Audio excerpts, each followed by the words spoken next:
We read all these Mills and Boons books. Well, I read them growing up. I don't think I missed a single one.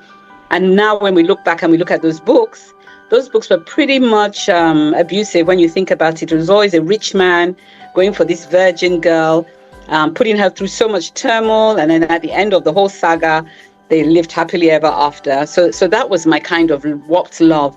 Remember that we grew up in a generation where my parents never spoke to us about love. It was more education. You have to be brilliant, and then you have to be successful in your own right. No woman should be taken for granted. So my father really pushed on that, so that we could be independent. He never really spoke to us about marriage. He never spoke to us about having children.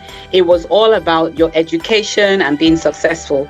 So when I met, the gentleman and became my husband, that was my warped thinking. And again, my parents' sort of relationship, because it's what you see that you go on to become. My parents, looking back on my parents' relationship, was pretty turbulent. A lot of arguments as well in the house. So that was my kind of norm.